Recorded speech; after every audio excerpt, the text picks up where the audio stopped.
Welcome to The Explainer. Today, we're diving into a battle that's raging inside most of us every single day. It's the fight between our modern, screen-filled lives and the ancient needs of our own bodies. We've gone through all the research to bring you the stuff that actually works. All right, let's get into it. I mean, really think about that. What if the single biggest threat to your well-being isn't some exotic disease, but that thing you're probably sitting in right now?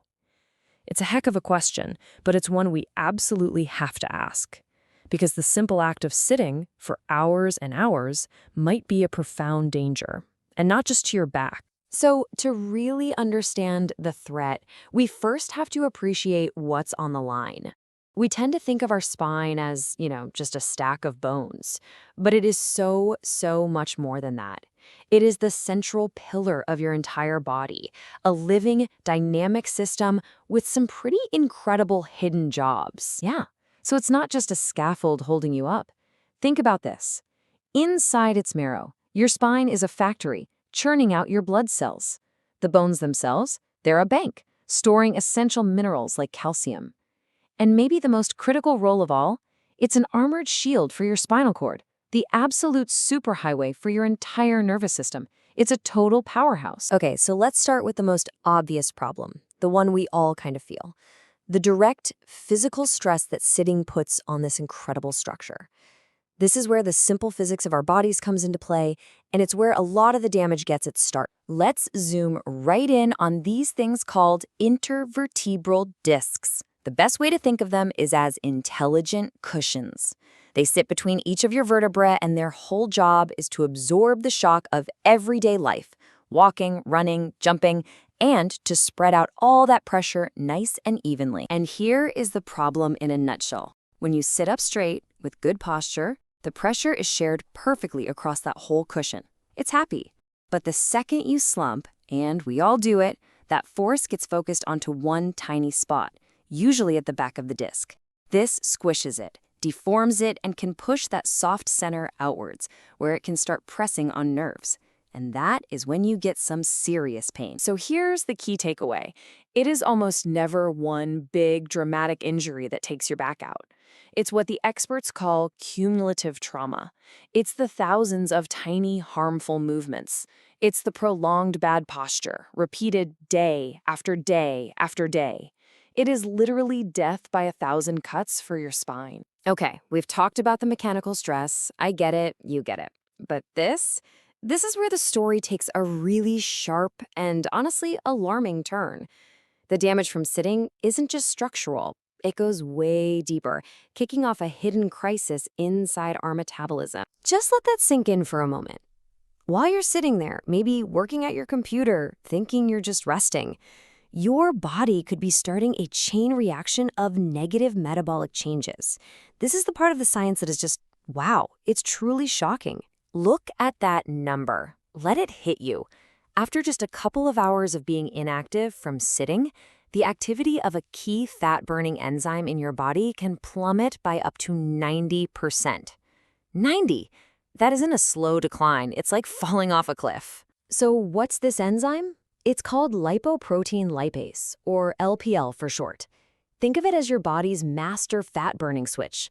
Its job is to grab fat floating around in your bloodstream and shuttle it into your muscles so they can burn it for fuel. But when you sit for too long, it's like someone reaches in and flips that switch to the off position. Your body just stops burning fat efficiently and starts storing it instead. And this right here explains that super frustrating feeling that you just can't out-exercise a bad lifestyle.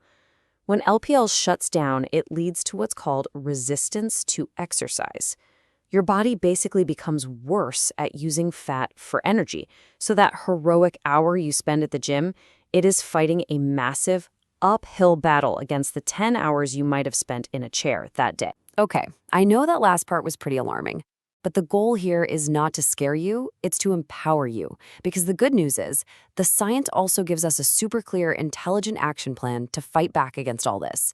So what do we do? So the plan has to be holistic, right? It's not just about doing a few stretches and calling it a day. It's a whole system. It starts with figuring out the root cause and getting rid of it. Then it's about relearning how to move right, building a strong core, even breathing correctly. And of course, you have to actively manage your sitting. But that last one, being consistent, that's the secret sauce that makes the whole thing work. Here are some incredibly simple but powerful things you can start doing like today. The golden rule: get up and move every 20 to 30 minutes. Set a timer. When you have to lift something, hinge at your hips, use your powerful leg muscles, not your delicate back. And even while you're sitting, you can practice a pelvic tilt, just gently rocking your hips forward to put that natural curve back in your spine. These little things, done consistently, are game changers. Now here's a fascinating, kind of counterintuitive tip. You know how we're always told to get up and do a big stretch first thing in the morning? Well, when it comes to your back, doing intense forward bends right after you wake up can actually be a bad idea. And here's the cool science behind it. Overnight, your discs act like sponges. They soak up fluid, so they're actually taller and more hydrated in the morning. But this makes them more rigid and stiff. It's a weird paradox. They're stronger against being squished, but they're way more vulnerable to being injured by bending.